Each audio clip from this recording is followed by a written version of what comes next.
Pertama-tama marilah kita panjatkan puji syukur kehadirat Allah Subhanahu wa taala, Tuhan Yang Maha Esa, yang telah melimpahkan rahmat dan hidayahnya pada kita semua, sehingga pada pagi yang cukup cerah ini kita bisa melaksanakan kegiatan yang dilaksanakan di aula SD. Bapak Ibu, izinkan saya di sini akan menyampaikan diseminasi kegiatan, salah satunya yaitu kegiatan aksi nyata calon guru penggerak angkatan 9. Jadi saya di sini statusnya baru CGP ya Bapak Ibu, belum menyandang sebagai guru penggerak. Jadi banyak tugas yang harus saya selesaikan. Di antaranya pada hari ini saya akan membuat aksi nyata berkaitan dengan budaya positif. Sebelum masuk ke acara inti, marilah kita bersama-sama menyanyikan lagu Indonesia Raya dilanjutkan dengan lagu Mars Lampung Selatan untuk menumbuhkan rasa patriotisme kita terhadap bangsa dan negara. Bapak Ibu dimohon untuk berdiri.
Bapak Ibu, setelah kita menyanyikan lagu Indonesia Raya dan juga Mas Lampung Selatan, di sini kita bisa menemukan rasa patriotisme kita terhadap bangsa Indonesia. Selanjutnya Bapak Ibu, langsung ke materi inti, yaitu menyebarkan pemahaman dan penerapan pengalaman budaya positif di dalam modul guru penggerak, yaitu pada modul 1.4. Supiati, CGP Angkatan 11, Lampung Selatan. Next, Pak. Budaya positif. Budaya positif yaitu perwujudan dari nilai-nilai atau keyakinan universal yang diterapkan dalam sekolah. Budaya positif ini dapat mendorong murid untuk mampu berpikir, bertindak, dan menciptakan sebagai proses memerdekakan diri sehingga murid mampu mandiri dan bertanggung jawab. Next.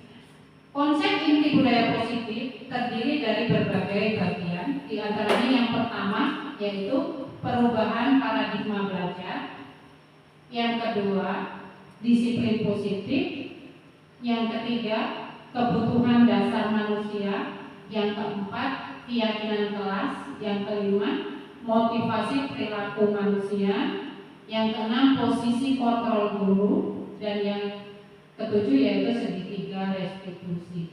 Nah, dari ketujuh ini nanti kita akan bahas bersama di sini. Selanjutnya, yang pertama pembelajaran dengan paradigma baru. Pembelajaran dengan paradigma baru merupakan pembelajaran yang dirancang berdasarkan prinsip pembelajaran berdiferensiasi, sehingga para peserta didik belajar sesuai kebutuhan berdasarkan tahap perkembangan sesuai teori psikologi modern untuk mewujudkan profil pelajar Pancasila. Nah, dalam pembelajaran paradigma baru ini Bapak Ibu dituntut dalam mengajar itu menggunakan strategi pembelajaran yang berdiferensiasi. Dalam arti kata berdiferensiasi itu kita menyampaikan materi kepada murid itu menggunakan berbagai macam cara, tidak hanya fokus pada satu cara.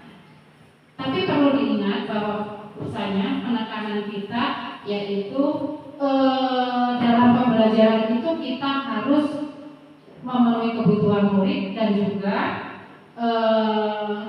supaya tidak murid itu bosan dengan pelajaran itu, kita harus membuat metode-metode atau model-model yang menarik sehingga dalam pembelajarannya murid akan merasa senang dan tidak bosan. Seperti itu.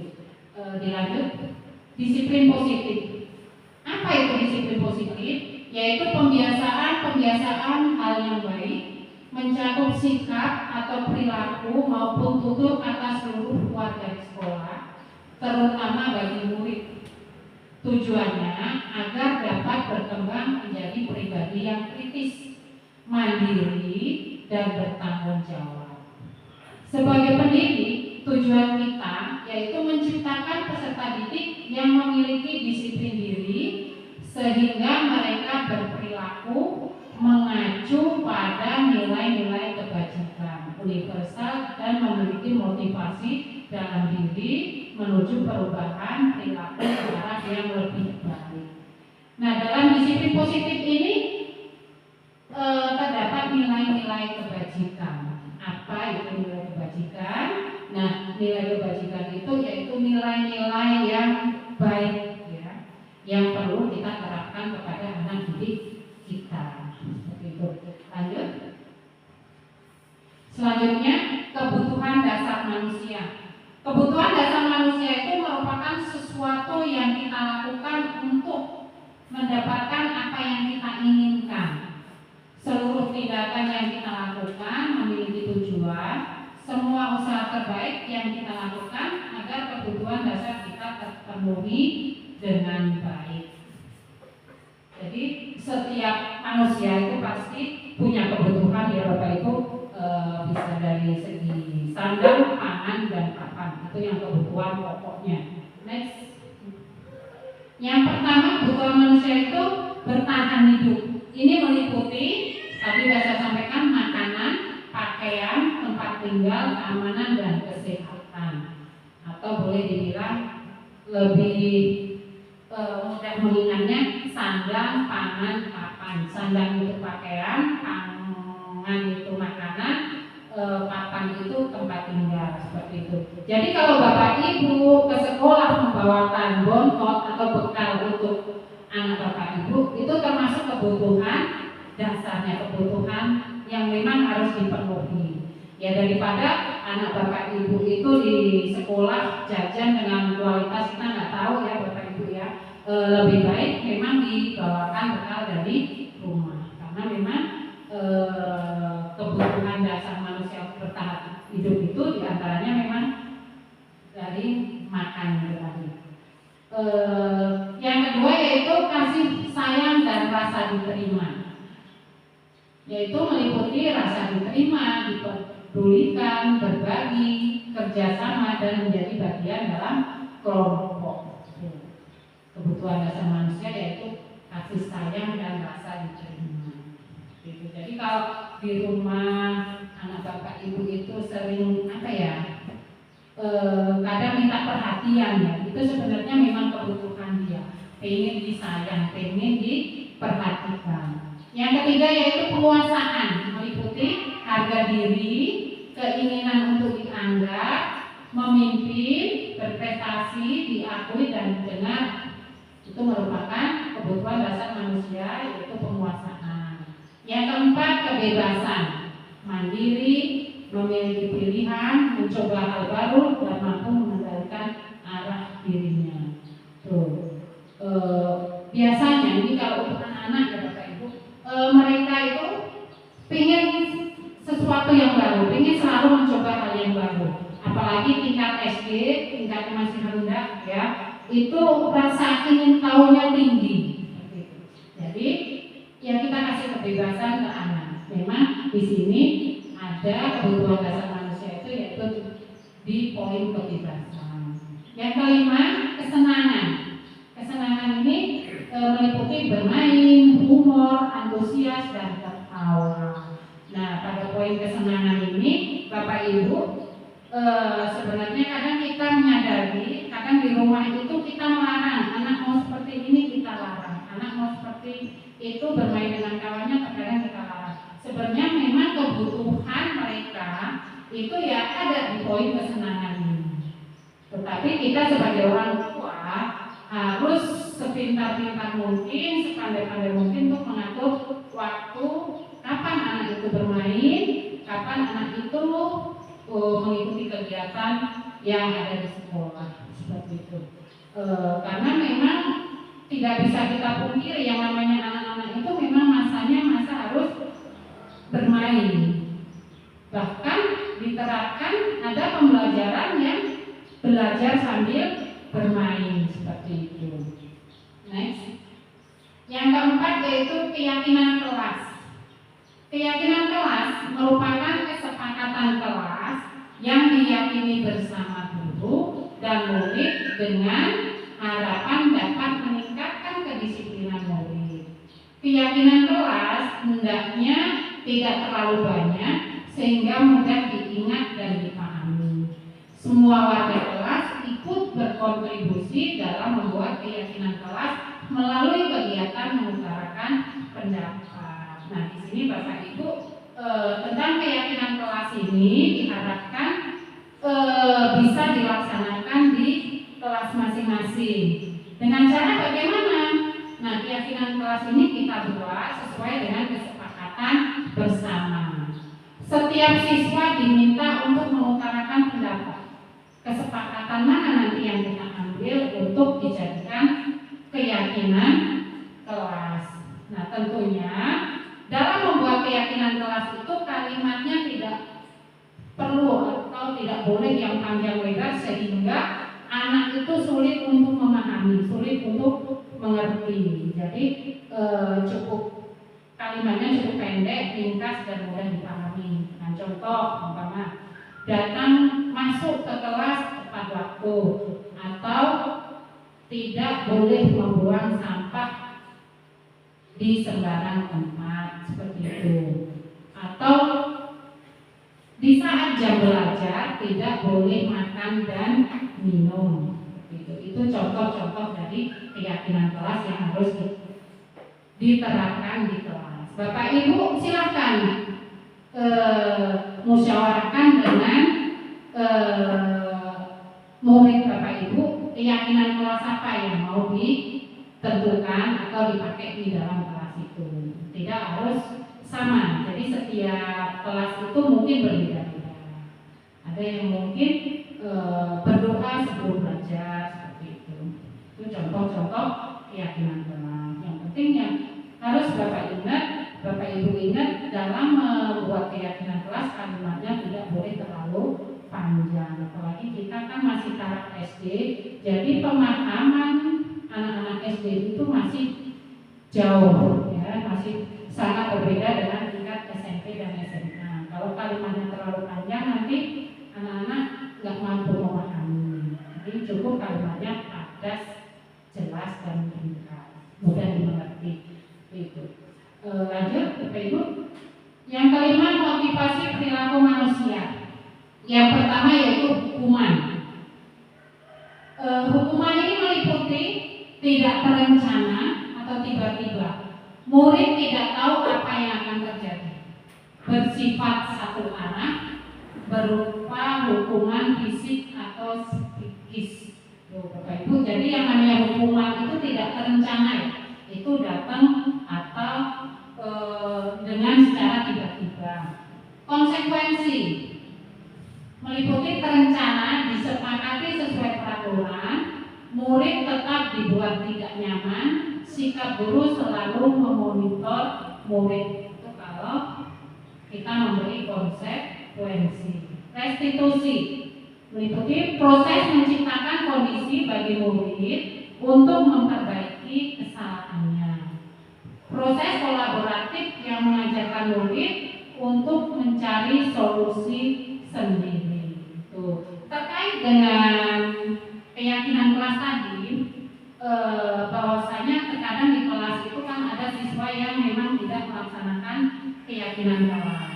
Nah, Bapak Ibu nanti bisa memberi konsekuensinya terhadap anak tersebut. Tetapi dalam memberi konsekuensi itu Bapak Ibu harus menimbang apa konsekuensinya yang layak untuk diberikan kepada murid tersebut. Seperti itu. Next, Marina.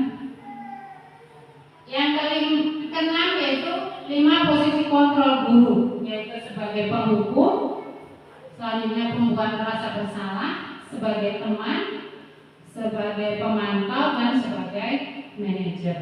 Ada 5 posisi kontrol guru di sini. Next. Bapak Ibu, berikut ini ada contoh video penerapan posisi kontrol guru. Silakan Bapak Ibu lihat, pahami, bedakan antara video yang satu dengan yang satunya. Di sini ada 5 video nanti ya Bapak Ibu ya.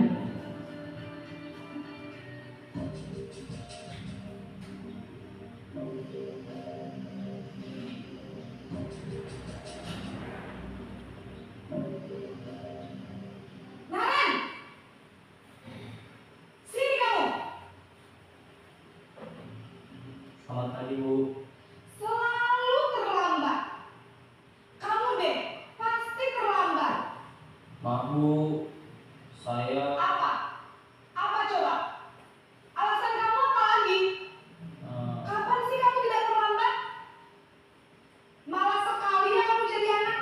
saya Dasar pemalas.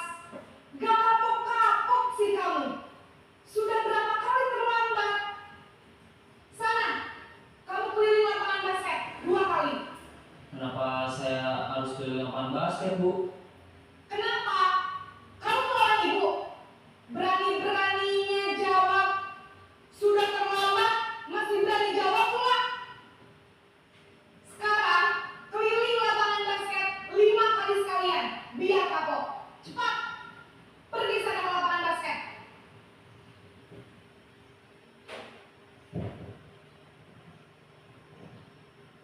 Bapak Ibu tadi sudah disaksikan video singkat posisi guru sebagai penghukum.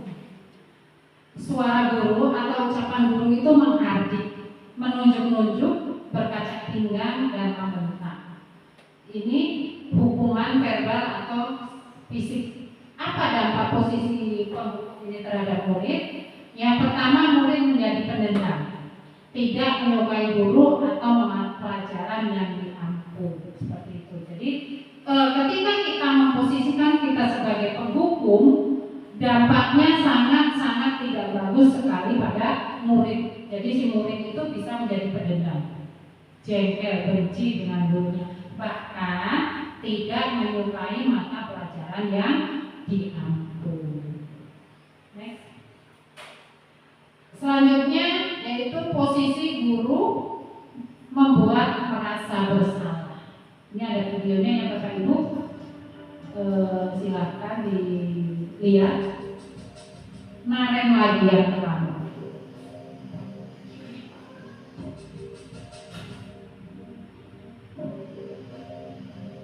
Naren,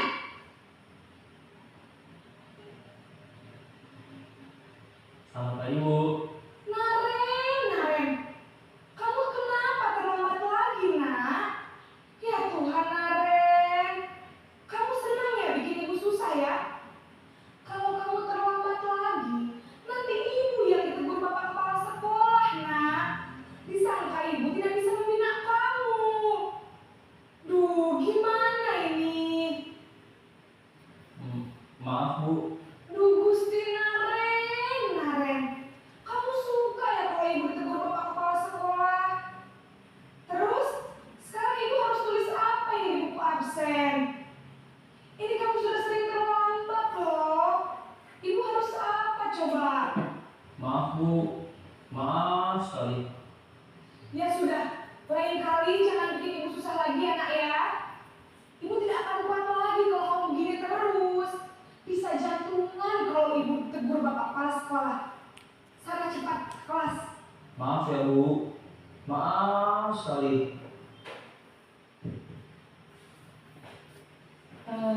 Bapak Ibu, pada posisi guru pembuat merasa bersalah, ini suaranya cenderung melembut, tenang, namun kata-katanya menyalahkan murid. Guru akan menyatakan hal-hal yang merasa kesalahan ada pada murid dengan membuat guru menderita. Apa dampak pembuat merasa bersalah ini terhadap murid? Yang pertama, membuat murid merasa bersalah. Ini termasuk identitas gagal. Yang selanjutnya, murid menjadi rendah diri dan menarik diri dari lingkungan. Seperti itu. Next, mereka. Selanjutnya, posisi guru sebagai teman. Ini ada videonya juga ya Bapak Ibu.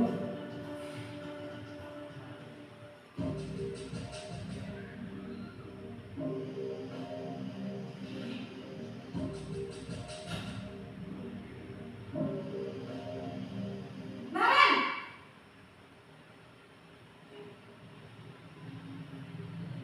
Selamat pagi Bu. wah, sudah jam berapa ini nak? Terlambat lagi ya sayang. Iya Bu. Habis ibu saya lupa membangunkan saya Bu. Kamu malah menyalahkan ibu kamu. Kamu bukannya anak yang hatinya paling kencang. Kok terlambat sih? Iya Bu. Saya memang terlambat bangun tadi. Jadi biarpun saya hari kencang, tetap gak kekejar Bu. Ya sudah sana. Nanti lain kali larinya lebih kencang lagi ya. Biar gak terlambat lagi. Bikin seneng ibu. Demi ibu. Bisa kan? Bisa lah Bu. Ya sudah sana masuk kelas. Ibu beresin urusan absen kamu. Kamu ini ada-ada saja. Bapak Ibu, posisi guru sebagai teman itu suara guru akan ramah, cenderung bersenda gurau untuk menghangatkan suasana.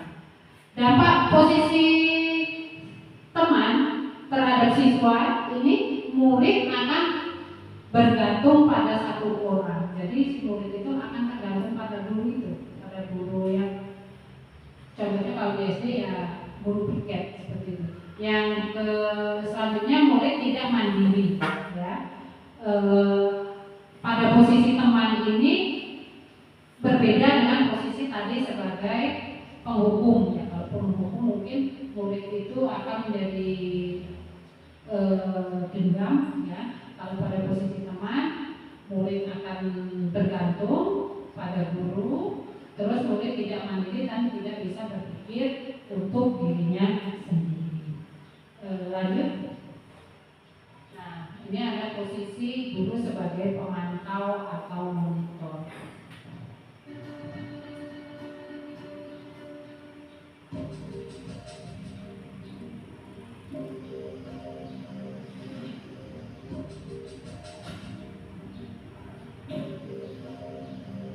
Naren,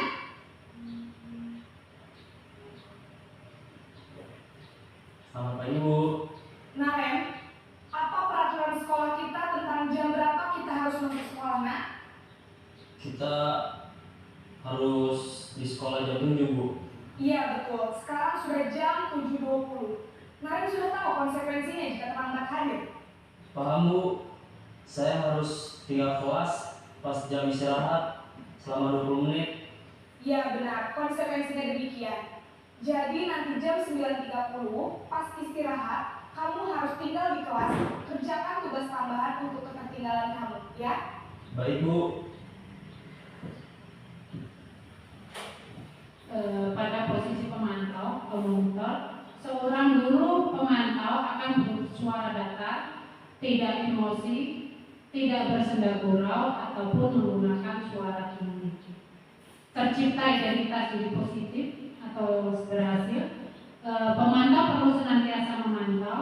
Pada saat murid diberikan sanksi, maka guru pun harus mengawasi. Di sini perlu diingat Bapak Ibu, ketika kita memberi konsekuensi kepada murid, itu guru harus selalu mengawasi. Jangan sampai kita memberi eksekusi pada murid, guru malah asik bermain HP atau malah asik duduk di kantor. Jadi kita tetap sebagai guru itu harus mengawasi. Apa dampak pada murid? Yaitu murid akan menghitung konsekuensi dan hadiah tanpa memahami sepenuhnya nilai kebajikan yang dituju. Yang terakhir yaitu posisi sebagai manajer.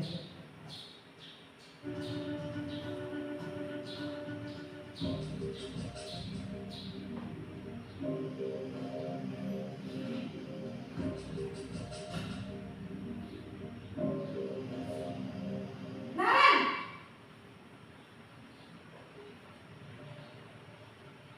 Selamat pagi Bu. selamat pagi Naren. Maaf Bu, saya terlambat. Iya, sekolah masuknya jam 7, sekarang sudah jam 7.20. Jadi sekarang bagaimana ini Naren? Maaf Bu, saya lupa setel alarm saya semalam. Baiklah, menurut kamu, keyakinan sekolah yang mana yang perlu kamu tingkatkan? Menghargai diri sendiri dan orang lain mungkin ya Bu. Setuju. Jadi, apakah Naren meyakini prinsip saling menghormati tersebut? Iya Bu, saya meyakininya. Apakah Naren bersedia memperbaiki masalah keterlambatan ini? Bersedia Bu. Bagaimana kamu akan memperbaiki masalah keterlambatan ini? Saya akan coba untuk tidak lupa menyetel alarm saya Bu. Baik, kalau Naren lupa menyetel alarm di rumah, ada orang yang kira-kira bisa bantu mengingatkan tidak? Ada Bu, kakak saya, Kak Emma. Ada lagi selain Kak Emma? Selain Kak Emma, ada ibu saya. Baik, jadi yang mengingatkan Naren adalah Kak Emma dan ibu kamu ya?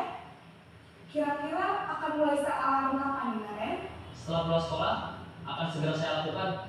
Baik, jadi Naren akan setel alarm untuk bangun besok pagi dan akan diingatkan oleh kakak dan ibunda Naren ya. Ada lagi yang mungkin perlu dilakukan Naren agar tidak terlambat bangun lagi. Tidak ada Bu. Baik Naren, terima kasih untuk kerjasama kamu. kelas untuk belajar. Baik Bu, terima kasih. Pada posisi manajer ini, suara manajer netral ya Bapak Ibu, tidak emosi, tidak terlalu ramah dan tidak bernada tinggi. Tercipta identitas positif atau berhasil. Guru akan dengan tulus mengajukan pertanyaan bermakna agar membuka pikiran murid. Guru membimbing murid untuk memecahkan masalahnya secara mandiri. Apa dampak posisi manajer ini terhadap murid? Yaitu murid akan menjadi mandiri, percaya diri dan dapat memecahkan masalah. Dari video yang telah Bapak Ibu lihat, ada 5 ya Bapak Ibu ya. Kira-kira menurut Bapak Ibu posisi guru yang mana yang cocok kita terapkan di sekolah? Yo Bapak Ibu, sebagai manajer atau sebagai penghukum atau sebagai monitor atau sebagai merasa bersalah? Kira-kira yang mana? Ya. Gimana Mas Teno? Mas Teno menjawab sebagai manajer. Nah Bapak Ibu, apa yang dikatakan Mas Teno tadi benar. Jadi kita di sekolah itu ketika kita menghadapi anak murid kita dengan berbagai masalah, itu posisi kita, posisi seorang guru itu harus pada posisi manajer. Mengapa kok pada posisi manajer? Karena sangat baik sekali dampaknya pada murid, yaitu murid itu bisa lebih mandiri. Selain itu, murid bisa percaya diri dan dapat memecahkan masalahnya sendiri. Berbeda dengan yang seorang guru itu menjadi penghukum. Dampaknya sangat tidak bagus sekali untuk murid, karena di situ murid akan dendam. Selain dendam dengan guru, mungkin murid akan tidak suka dengan pelajaran yang diampu oleh guru tersebut. Jadi posisi kita harus sebagai manajer. Lanjut. Selanjutnya yaitu tentang segitiga restitusi. Apa yang dimaksud segitiga restitusi? Yaitu suatu proses dialog yang dijalankan guru atau orang tua agar dapat menghasilkan murid yang mandiri dan bertanggung jawab. Nah, restitusi ini bukan menebus kesalahan, namun untuk belajar dari kesalahan. Dalam segitiga restitusi ada 3 sisi. Yang pertama, menstabilkan identitas. Yang kedua, validasi tindakan yang salah. Dan yang ketiga yaitu menanyakan keyakinan. Seperti itu Bapak Ibu. Lanjut. Dalam sisi menstabilkan identitas ini biasanya kalimat yang bisa untuk panduan yang diucapkan oleh guru, yaitu bisa berbentuk berbuat salah itu manusiawi. Tidak ada manusia yang sempurna. Bapak Ibu juga pernah melakukan kesalahan seperti itu. Bapak Ibu tidak tertarik mencari siapa yang salah, tapi Bapak Ibu ingin mencari solusi dari permasalahan itu yang berhak dan berhak merasa begitu. Itu untuk poin menstabilkan identitas. Selanjutnya pada sisi validasi tindakan yang salah, kalimat yang bisa digunakan yaitu kamu pasti punya alasan mengapa melakukan hal itu. Selanjutnya, padahal kamu bisa melakukan hal yang lebih baik dari ini. Terus kamu patut bangga pada dirimu sendiri karena kamu telah melindungi sesuatu yang penting buatmu. Yang sisi berikutnya yaitu menanyakan keyakinan dengan kalimat apa keyakinan kelas kita, nilai-nilai keyakinan apa yang telah kita sepakati, seperti apa gambaran kelas yang ideal menurut kamu. Kamu mau jadi orang seperti apa? Itulah kalimat-kalimat yang bisa kita gunakan untuk menyelesaikan masalah menggunakan segitiga restitusi. Next. Berikut ini video penyelesaian masalah dengan menggunakan segitiga restitusi. Silakan Bapak Ibu perhatikan, Bapak Ibu lihat ya.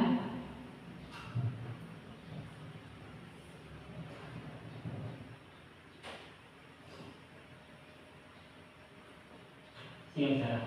Siang Pak. Sudah lama gak ketemu Sarah? Kenapa hari lagi sih? Kesel Pak, kesel banget. Masa aku dikatain tukang fitnah Pak? Ya aku marah lah. Aku balik dikatain mereka di depan kelas. Kesel banget. Oh begitu. Ya pasti kamu marah dan kesal. Bapak juga akan marah apabila ada yang menuduh Bapak seperti itu. Kemudian pada saat itu kamu mau melakukan apa? Ya saya langsung ngatain mereka lah Pak. Kesel banget. Saya bentak-bentak dia di depan teman-teman lain. Oh begitu. Pasti kamu melakukan seperti itu karena suatu alasan tertentu kan? Iyalah, masa saya diam saja Pak? Ya saya bela diri lah. Masa saya dituduh tukang fitnah? Ya wajar lah. Mempertahankan harga diri itu sesuatu yang penting buat kamu. Untung kamu tidak bertindak lebih gegabah lagi, hanya membentak-bentak. Iya Pak. Untung saya masih bersabar dan hanya membentak saja. Sudah gemes padahal. Saya pasti bela diri lah. Ya pasti ya. Tapi kamu memilih untuk tetap bertahan dan bersabar. Kamu memilih untuk tidak berbuat lebih parah lagi, kan? Iya. Nah, sekarang coba kita lihat lagi tindakan kamu yang bentak-bentak PK di kelas. Tindakan kamu itu kira-kira sesuai dengan keyakinan kelas atau prinsip kamu tidak? Enggak lah Pak. Capek Pak jadi pemarah. Jadi keyakinan atau prinsip mana yang kurang sesuai dengan keinginan kamu? Ya, saya sebenarnya sangat menghargai orang lain. Mungkin saat itu saya menjadi emosi, jadi tidak menunjukkan sikap itu. Kamu meyakini tidak? Menghargai orang lain itu penting buat kamu. Yakinlah Pak. Iya, setuju. Kita harus saling menghargai. Namun, ada juga keyakinan yang kita sepakati yang perlu kita jalankan apabila kita sedang marah, kan? Ya, saya bisa lebih proaktif, mulai dengan diri sendiri. Saya bisa jadi lebih bersabar, mengambil waktu jeda untuk berpikir mau apa selanjutnya. Kira-kira kamu bersedia memperbaiki masalah ini tidak? Bersedia Pak. Kalau kamu memperbaiki masalah ini, kamu akan menjadi orang seperti apa? Saya akan menjadi orang yang bertanggung jawab kali ya Pak. Dan senantiasa proaktif. Iya, menurut kamu bagaimana rasanya menjadi orang seperti itu? Ya nyaman lah, bangga bisa bersabar dan menahan diri. Baiklah kalau begitu. Bapak Ibu.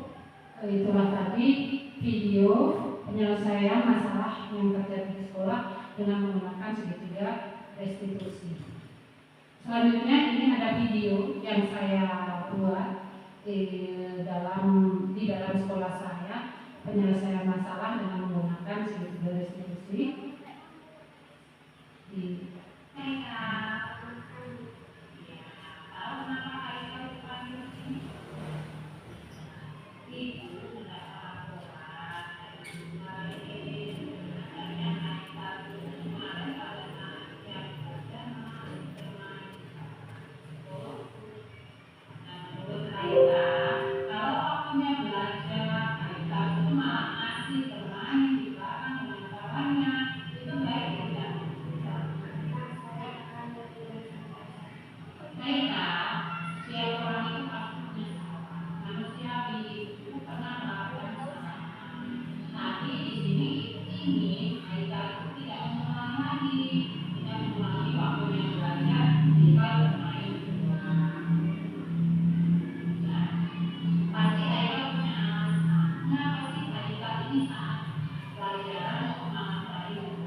Keyakinan keras, salah satunya kelas yang kita buat itu masuk kelas dengan tepat waktu.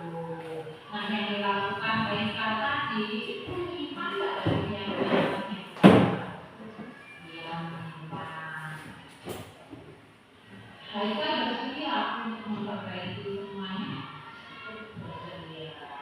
Nah, apa sekarang yang harus Haikal lakukan itu? Haikal harus masuk kelas tepat waktu. Haikal yang baik dan bertanggung jawab. Nah, silakan Haikal setelah ini nanti dijelaskan dengan kawan-kawan di rumah. Terima kasih Haikal. Bapak Ibu, itulah tadi video singkat saya menyelesaikan permasalahan menggunakan segitiga restitusi di sekolah saya dengan kasus si Haikal ini waktunya masuk kelas malah asik bermain kelereng bersama temannya, dan itu dilakukan sering, tidak hanya sekali ataupun dua kali, karena memang si Haikal ini suka sekali dengan bermain kelereng. Jadi si Haikal jadi tidak tahu waktu, kapan waktunya masuk kelas, kapan waktunya untuk belajar, karena dia asik bermain dengan kawannya. Di situ saya menyelesaikan kasus tersebut dengan menggunakan segitiga restitusi. Ada menstabilkan identitas seperti itu. Selanjutnya, Bapak Ibu, sebelum kita ice breaking ya, ini nanti ada ice breaking, dan ice breaking ini bisa nanti diterapkan oleh Bapak Ibu di sekolah, diterapkan sebelum pembelajaran dimulai, karena ini ice breaking ini cocoknya nanti setelah kita bernyanyi itu langsung berdoa, jadi berdoa sebelum memulai pelajaran. Tapi nanti ini ya Bapak Ibu ya, Bapak Ibu dari materi yang telah saya paparkan tadi, kalau ada yang ingin ditanyakan, saya persilahkan Bapak Ibu untuk bertanya terkait dengan materi yang sudah saya sampaikan tadi. Silakan Bapak Ibu kalau ada yang ingin bertanya atau bercerita, berkeluh kesah, oh di sekolah itu saya mengalami masalah seperti ini, menghadapi siswa yang seperti ini. Monggo dipersilahkan untuk menyampaikan. Kita di sini ya sembari diskusi mencari jalan keluarnya dari masalah-masalah yang Bapak Ibu hadapi di sekolah, ya. Dan juga di sini nanti tidak harus saya yang menjawab ya Bapak Ibu. Kalau memang Bapak Ibu ada yang bisa menjawab, berdiskusi tentang materi ini ya dipersilakan untuk menjawab. Maka Bapak Ibu kalau ada yang ditanyakan, Mas Chandra ini mau tanya. Saya bertanya Bu. Oh iya Pak, gimana Pak? Pakai mic Pak, biar oke Pak sekarang. Terima kasih. Ini mau bertanya Bu, apa yang dimaksud dengan nilai kebijakan itu sendiri? Terima kasih. Baik Bapak Ibu, Bapak Asron ini kebetulan guru penjas ya. Bapak ini bertanya apa yang dimaksud dengan nilai kebijakan. Mohon maaf Bapak ya, saya koreksi bukan nilai kebijakan ya Bapak ya. Nilai kebajikan ya, betul Pak. Nilai kebajikan. Oke, ada yang bisa menjawab dari materi yang telah saya sampaikan tadi? Sudah saya singgung-singgung sedikit tentang nilai kebajikan. Mbak Rita bisa menjawab? Yang lain tidak ada. Bapak Ibu, yang dimaksud dengan nilai kebajikan yaitu nilai-nilai yang positif, nilai-nilai yang bagus yang bisa kita terapkan di sekolah. Contoh ini ya Bapak Ibu, anak-anak itu di kelas membuat keyakinan kelas yaitu membuang sampah pada tempatnya. Jadi nilai kebajikan apa yang bisa diambil dari yaitu keindahan, bisa masuk keindahan. Karena apa? Mengapa kok nilai kebajikan itu bisa masuk di situ keindahan? Bapak Ibu perlu diingat kembali, membuang sampah ketika tidak di tempatnya itu kan kelas atau lingkungan sekolah itu akan menjadi kotor. Jadi kalau lingkungan atau kelas sudah kotor, kita melihatnya sudah tidak enak ya Bapak Ibu. Jadi kalau kelasnya bersih, tambah rapi, itu akan ada nilai keindahan. Selain itu nilai tanggung jawab. Jadi ketika anak itu habis jajan, dia ada rasa tanggung jawab. Oh, saya harus membuang sampah ini di tempatnya. Seperti itu. Jadi yang dimaksud nilai kebajikan itu nilai-nilai yang bagus atau nilai-nilai yang positif yang perlu kita terapkan kepada anak. Nah, Bapak Ibu juga perlu tahu bahwasanya kita itu sebagai guru itu kita itu model untuk anak-anak. Jadi apa tingkah laku perilaku kita ataupun dari segi pakaian, ucapan kita itu model untuk murid-murid kita. Jadi yang namanya model itu kan dicontoh ya Bapak Ibu ya. Jadi ya kita sebisa mungkin terhadap murid itu di depan murid itu ya berbicara yang bagus, tutur katanya, tindak tanduknya, dan juga dengan hal yang kecil mungkin dari segi pakaian ya Bapak Ibu, itu juga kita jadi model untuk anak-anak. Jadi jangan sampai anak-anak apalagi SD sekarang kelas 5-6 itu udah pinter-pinter ya Bapak Ibu, udah mereka di rumah itu nggak lepas dari HP. Jadi mereka mungkin lihat yang aneh-aneh di situ, terkadang di sekolah bisa komentar, ibu ini kok pakaiannya sempit sih Bu, seperti itu. Kok kerudungnya dilipat-lipat sih Bu? Seperti itu. Itu terjadi pada saya sendiri ketika saya mengajar di kelas 6. Sampai dengan hal yang kecil pun, ibu hari ini kok nggak pakai lipstick? Jadi anak-anak sekarang itu memang sudah luar biasa. Gitu. Jadi hal yang sedemikian kecil pun sama anak-anak itu diperhatikan. Jadi kita itu di sekolah yang namanya jadi model ya harus memberikan yang terbaik, dicontoh murid-murid kita. Jadi jangan sampai hal-hal yang tidak kita inginkan murid itu sampai tahu atau sampai berkomentar. Jadi kan tidak enak. Itu tadi yang bisa saya jawab ya Bapak Ibu. Nilai kebajikan itu nilai-nilai yang bagus yang bisa kita terapkan kepada murid-murid kita di sekolah. Seperti itu. Ada lagi? Di mana Bapak Kasmani? Cukup? Cukup. Atau ada yang mau menambahkan? Boleh.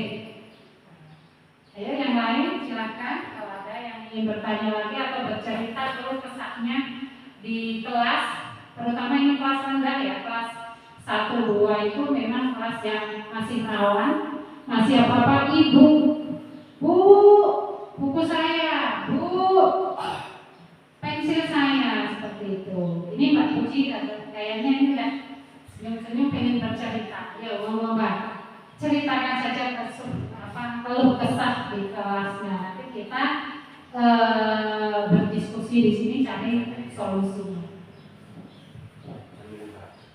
Jadi assalamualaikum warahmatullahi wabarakatuh. Saya wali kelas 2. Ada di kelas itu suka kerja sendiri dengan keyakinan kelas yang sudah dibuat itu suka semana itu dilanggar. Padahal sudah terjadi, sudah diingatkan berkali-kali. Nah ini saya mau tanya Bu, bagaimana untuk meyakinkan anak memang kalau sudah keyakinan kelas sudah itu ya harus kita sepakati bersama. Nah, tapi anak ini masih aja melanggar, gitu. Jadi bagaimana caranya supaya anak itu dengan keyakinan kelas itu menanamkan diri sendiri, yaitu yang kita sepakati itu yang harus kita lakukan.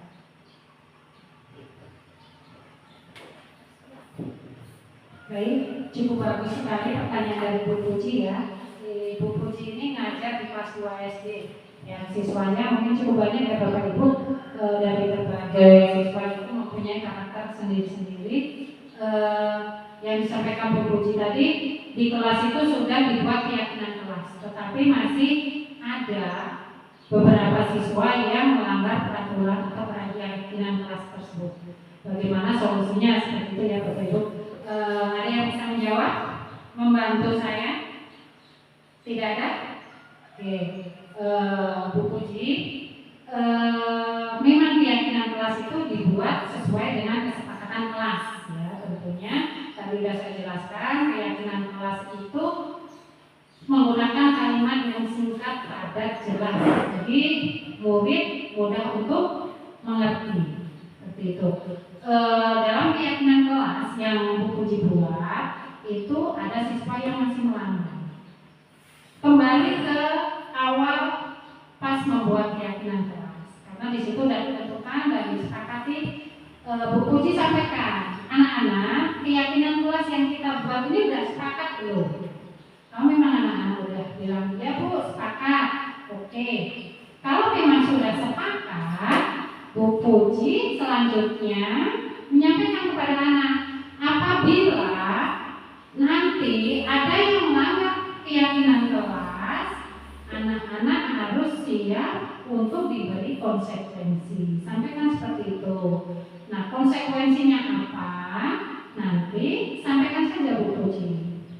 Tentunya Bu Puji kembali menelaah, memberikan konsekuensi disesuaikan dengan tingkat umur siswa. Kalau kelas SD ya konsekuensinya disesuaikan. Jangan sampai kita memberi konsekuensi suruh lari ke lapangan 5 kali. Itu kan sangat-sangat tidak mungkin sekali. Dan itu juga tidak boleh dilakukan karena itu berkaitan dengan fisik ya.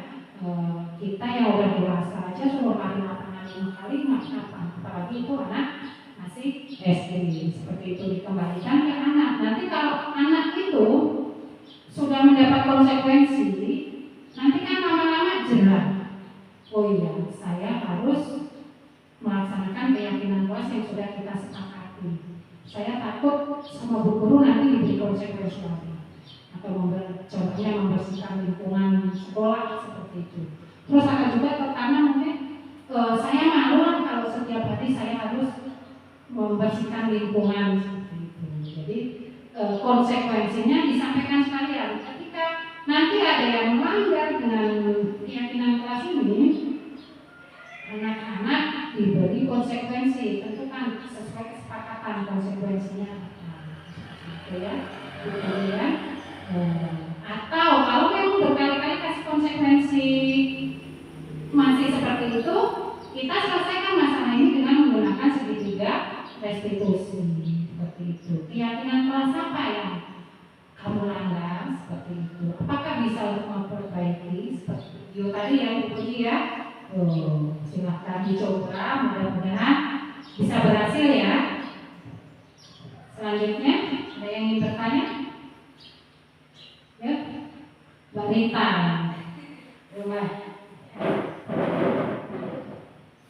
Izin ya Bu. Pertanyaan saya, apakah semua masalah di sekolah harus diselesaikan dengan segitiga restitusi? Oke, terima kasih Mbak Rita. Pertanyaan Mbak Rita, apakah semua masalah di sekolah itu harus diselesaikan dengan segitiga restitusi? Coba ditayangkan kembali Mas Peno untuk segitiga restitusi. Yang ada gambar segitiga tadi. Bapak Ibu, kita sadari bahkan tidak bisa kita pungkiri di sekolah itu pasti kita menemukan berbagai masalah dengan siswa. Di tiap kelas bahkan guru bidang studi pun seperti itu. Enggak hanya guru wali kelas saja yang menemukan masalah-masalah di kelas, tetapi guru bidang studi pun juga sama. Ketika kita menemukan masalah dengan siswa, apa yang ditanyakan Mbak Rita tadi, apakah harus diselesaikan dengan segitiga restitusi? Kita lihat dulu masalahnya. Kalau memang masalahnya itu besar, kompleks, kita selesaikan dengan segitiga restitusi. Yang pertama, menstabilkan identitas. Yang kedua, validasi tindakan yang salah dan menaikkan keyakinan kelas. Itu kalau memang masalahnya besar. Kalau masalahnya kecil, kita cukup dengan menanyakan keyakinan kelas bisa, atau memvalidasi tindakan yang salah juga bisa. Contoh seperti Bu Puji tadi, anak tidak melakukan atau melaksanakan keyakinan kelas yang sudah disepakati, itu. Kalau memang baru sekali dia itu tidak melaksanakan keyakinan kelas, boleh Bu Puji hanya mengambil sisi yang menanyakan keyakinan. Jadi si anak itu ditanya, keyakinan kelas mana yang kamu langgar, seperti itu, ya. Jadi intinya untuk penyelesaian masalah itu kita lihat besar kecilnya masalah. Kalau memang masalahnya besar, diselesaikan dengan segera restitusi. Tetapi ingat Bapak Ibu, dalam penyelesaian masalah, posisi kita sebagai guru itu dalam posisi apa tadi? Manajer. Jangan sebagai penghukum ya Bapak Ibu, nanti Bapak Ibu malah jadi guru yang dibenci oleh muridnya. Bahkan sampai dengan mata pelajaran yang diampu guru tersebut pun dia tidak suka. Jangan sampai terjadi seperti itu di sekolah kita. Ya, jadi posisi kita tetap sebagai manajer. Gimana Mbak Lina? Cukup. Terima kasih. Ada yang ditanyakan lagi? Oh enggak? Waktu kita masih lama ya Pak ya? Masih? Oke, masih ada waktu. Siapa yang ingin bertanya ya? Mas Chandra, boleh. Izin bertanya Bu, apa perbedaan peraturan dan keyakinan kelas? Oke, Bapak Ibu, Pak Chandra ini bertanya apa perbedaan peraturan dengan keyakinan kelas. Oke, peraturan itu dibuat tidak bersama murid ya Bapak ya. Peraturan itu dibuat tidak bersama murid. Jadi peraturan itu murid itu kalau ada. Contoh hari Senin berpakaian merah putih lengkap, sepatu hitam. Terus hari Selasa pakaian batik bawaan merah. Hari Jumat pakai kaos olahraga, hari Sabtu pakai pramuka. Itu namanya peraturan, ya. Itu dibuat tidak bersama murid, mungkin cukup dengan guru, ya. Terus bagaimana dengan keyakinan? Kalau keyakinan itu kita buat bersama murid sesuai dengan kesepakatan murid. Kalau memang murid itu tidak sepakat, berarti ya keyakinan itu jangan kita tentukan untuk kelas yang kita gunakan di kelas. Contoh, masuk kelas tepat waktu. Di saat jam belajar tidak boleh ada yang makan dan minum. Setelah kita buat seperti itu, kita sampaikan ke siswa. Kira-kira sepakat enggak? 2 poin ini kita jadikan keyakinan kelas. Itu kalau memang sepakat, oke, kita jadikan keyakinan kelas seperti itu. Kalau memang siswa tidak sepakat, ya jangan kita jadikan keyakinan kelas. Kita sampaikan dulu ke siswa sepakat atau tidak, seperti itu, ya Bapak Ibu. Terus dalam membuat keyakinan kelas ini juga harus ditempel ya Bapak Ibu ya. Jangan cuma diucapkan setiap kita masuk kelas diucapkan. Yang namanya siswa atau boleh dibilang SD itu kan masih pola pikirnya masih rendah ya, daya ingatnya masih rendah. Jadi kalau hanya disampaikan setiap kali itu tidak akan ingat murid itu. Jadi kalau ditempel, jadi ketika murid masuk kelas, kesepakatan kelas ini. Jadi di satu sisi juga guru tidak capek setiap pagi kita membacakan keyakinan kelas. Tetapi jangan terus kalau sudah ditempel ya Bapak Ibu terus diamkan, tidak pernah mengingatkan. Ya sesekali kita cukup mengingatkan tanpa harus dibacakan poin-poinnya, cukup kita mengingatkan anak-anak, kesepakatan kelas kita hari ini sudah anak-anak baca seperti itu. Jadi kita tidak membacakan poin-poinnya dari 1 sampai 5, umpamanya di kelas itu ada 5 keyakinan kelas yang sudah disepakati. Seperti itu ya Bapak ya. Jadi bedanya kalau peraturan itu dibuat tanpa murid, kalau keyakinan itu buatnya bersama murid dengan cara murid itu mengutarakan pendapat seperti itu. Tentunya harus dengan kalimat yang tidak terlalu panjang, biar mudah untuk dipahami. Gitu. Gimana Pak? Jelas? Oke, terima kasih Pak. Selanjutnya ada yang masih ditanyakan? Pak Sigit ini biar nggak ngantuk Pak, tanya Pak.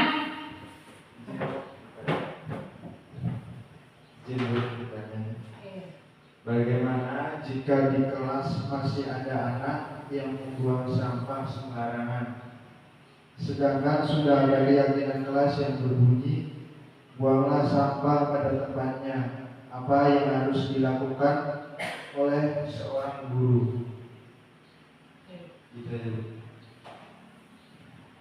Baik, masih kasusnya sama dengan kita membahas poin kita tentang keyakinan kelas ya. Pak Sigit ini bercerita di kelasnya itu sudah dibuat keyakinan kelas membuang sampah pada tempatnya, tetapi masih ada anak yang membuang sampah itu sembarangan, tidak pada tempatnya. Nah, Bapak itu buangnya tiap hari atau hanya sesekali? Sesekali, oke. Nah, ini kasus yang ditemukan oleh Bapak Sigit itu tadi sudah disampaikan sudah ada keyakinan kelas membuang sampah pada tempatnya dan anak itu masih melanggar. Apa yang dilakukan seorang guru ya Bapak ya? Tadi yang ditanyakan, kita sebagai guru kalau menemukan masalah seperti itu, kita panggil anak itu. Syukur pas ketika dia beraksi pas membuang sampah itu kita langsung tahu, jadi langsung kita eksekusi, langsung kita tanya, langsung kita tegur seperti itu. Bagaimana cara menyikapi atau menyelesaikannya? Bapak Ibu tanya di situ. Kalau memang pas waktunya tidak pas dengan aksinya dia pas dia melakukannya, kita panggil pas istirahat atau pas jam-jam kosong.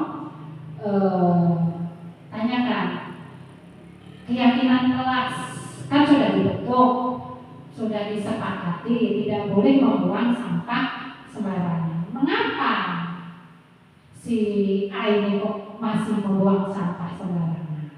Apa lupa dengan keyakinan kelas yang sudah kita sepakati, yang sudah kita buat?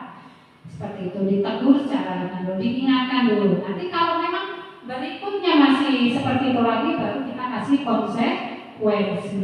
Jadi mudah-mudahan ketika kita sudah bukan langsung mengancam ya Bapak ya, awas loh nanti kalau sekali lagi Bapak tahu kamu buang sampah sembarangan, nanti Bapak kasih hukuman, Bapak suruh bersihin WC.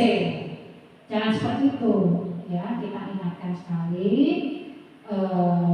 kita kasih nasihat. Terus kalau memang masih seperti itu, ya kita kasih konsekuensi, tapi tentunya yang tidak terlalu memberatkan. Dan di saat kita kasih konsekuensi, seorang guru itu harus memantau, mengawasi, jangan anak dibiarkan saja seperti itu, karena takutnya terjadi hal-hal yang tidak kita inginkan. Jangan kita kasih konsekuensi ke anak, kita sendiri nongkrong, ngobrol santai, ya, seperti itu. Sedangkan anak melakukan sendiri, itu tidak boleh. Kita harus tetap mengawasi. Itu. Gimana Pak?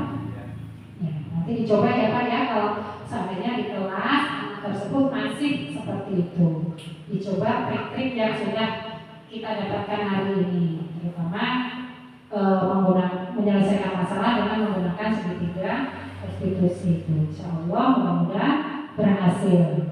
Tapi ingat, posisi kita harus sebagai manajer, jangan sebagai monitor dan juga sebagai penghukum. pantas ya, nyampe menghardik, menunjuk-nunjuk, itu tidak pantas. Tadi udah saya sampaikan, guru itu sebagai model ya. Jadi jangan sampai apalagi kita mengucapkan kalimat-kalimat yang kasar di depan anak, terhadap anak. Karena yang namanya anak itu pikirannya masih gimana ya? Dia itu gampang mengingat. Jadi sampai nanti ketika dia lulus, sampai bahkan dewasa udah seperti seumur saya ini masih ingat. Dulu saya di SD itu sama bapak itu tuh katain seperti ini, masih ingat. Jadi di memorinya itu masih ada. Jadi kita di depan anak itu jangan sampai mengeluarkan kata-kata yang kurang bagus seperti itu. Terus jangan sampai memberikan kesan yang tidak baik. Itu ya Bapak Ibu ya. Ada lagi yang ingin ditanyakan? Kita speaking dulu ya, biar santai, biar tidak terlalu jenuh. Ayo, Mas Peno, putar. Bapak Ibu berdiri ya, biar relax, biar santai. Kita nyanyi. Ya, boleh digerak-gerakkan seperti di layar ya Bapak Ibu, ininya, tangannya.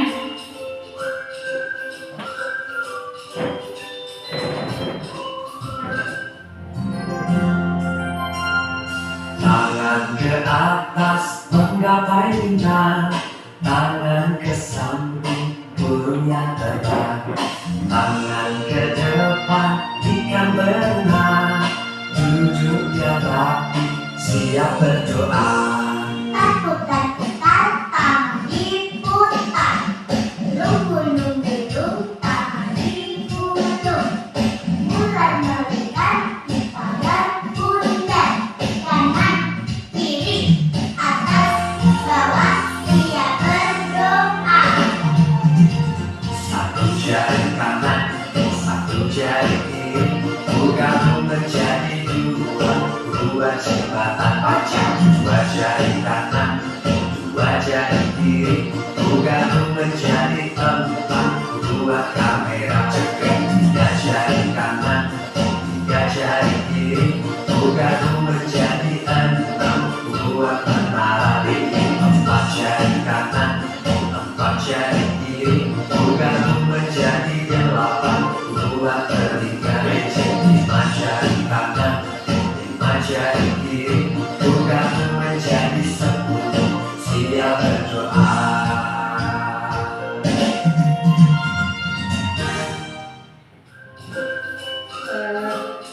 Tadi Bapak Ibu ada briefing yang bisa kita terapkan di sekolah di pagi hari tentunya ya Bapak Ibu sebelum kita mulai pelajaran. Jadi anak-anak itu diajak bernyanyi dulu, biar senang dulu, semangat dulu, baru berdoa dan dilanjutkan dengan belajar.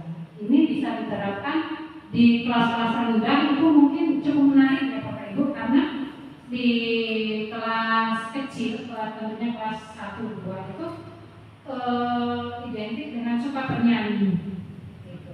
Jadi kalau kita sebagai guru kelas rendah itu harus pintar-pintar bernyanyi ya Bapak Ibu, seperti guru PAUD gitu. Jadi ice breaking ini apa gunanya? Ice breaking ini digunakan untuk diterapkan di sekolah di sela-sela jam pelajaran, di sela-sela materi pembelajaran. Manfaatnya untuk apa? Untuk menghilangkan kejenuhan siswa. Jadi ketika siswa itu sudah mengantuk, sudah lelah dengan pelajaran yang diberikan, kita ice breaking dulu. Banyak ice breaking yang bisa kita terapkan di sekolah. Tentunya ice breaking itu yang mendidik ya Bapak Ibu. Jangan asal kita ambil ice breaking, tapi ice breaking itu tidak mendidik. Jadi silakan Bapak Ibu terapkan. Boleh cari di YouTube atau yang lainnya sebagai apa ya, contoh-contoh ice breaking yang bisa kita terapkan di sekolah. Gitu. Jadi apalagi untuk pelajaran matematika ini. Kelas tinggi itu materinya sekarang sudah cukup sulit. Kalau sudah 1 jam belajar itu sudah kayaknya anak itu sudah lelah, sudah capek, sudah bosan. Kita adakan ice breaking dulu seperti itu. Jadi ice breaking ini tidak harus lagu ya Bapak Ibu, tidak harus bernyanyi, boleh dengan yang lain, ya seperti itu. Jadi memang di kurikulum Merdeka ini diterapkan, diharuskan kita itu mengajar harus diselingi dengan ice breaking seperti itu, ya. Boleh ice breaking yang sifatnya melatih daya ingat, Bapak Ibu megang kepala, tapi gini, hidung itu Bapak Ibu megangnya telinga, nanti anak itu kan butuh konsentrasi. Kadang hanya melihat seorang gurunya megang telinga, siswanya juga megang telinga, padahal yang diminta megangnya hidung seperti itu. Melatih konsentrasi siswa seperti itu. Jadi tidak harus bernyanyi, tapi kalau kelas rendah itu dengan bernyanyi itu lebih semangat. Tapi bernyanyinya tentunya ekspresinya yang mendidik, boleh tepuk tangan dan yang lainnya. Oke, Bapak Ibu, ada yang ditanyakan lagi? Bapak Ibu, diseminasi hari ini saya cukupkan sampai di sini. Mudah-mudahan apa yang saya sampaikan, materi tadi yang saya sampaikan dari awal sampai akhir bisa bermanfaat buat Bapak Ibu semua, bisa diterapkan di kelas-kelas Bapak Ibu semua. Saya selaku pemateri mohon maaf jika ada bahasa, tutur kata atau kalimat dalam penyampaian saya yang kurang pas atau kurang berkenan di Bapak Ibu.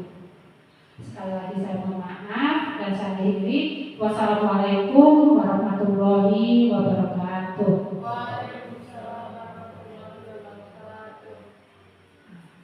Assalamualaikum warahmatullahi wabarakatuh. Saya rekan sejawat tempat di mana Bu Supi mengajar. Saya bangga dengan Bapak Ibu Guru SDN Gandri yang memiliki etos kerja tinggi, khususnya kepada Ibu Supiati yang lolos menjadi calon guru penggerak, bergerak, tergerak, menggerakkan. Diseminasi pengibasan yang dipaparkan Ibu Supiati merupakan aksi nyata dalam program guru penggerak. Mudah-mudahan pengimbasan ini bersifat permanen, jangan seperti magnet, apabila ditinggal magnet temannya akan hilang kemagnetannya, tetapi bersifat permanen. Mudah-mudahan apa yang diimbaskan Ibu Supiati akan menjadi contoh permanen Bapak Ibu Guru SDN Gandri yang nantinya anak-anak akan menjadi lebih disiplin karena para guru di sini akan meningkatkan motivasi siswa dalam belajar, meningkatkan kemampuan siswa dalam capaian pembelajaran sehingga prestasinya meningkat. Demikian yang bisa saya sampaikan. Selamat kepada Ibu Supiati yang telah melakukan diseminasi dengan baik dan runtut. Cukup sekian dari saya. Wassalamualaikum warahmatullahi wabarakatuh.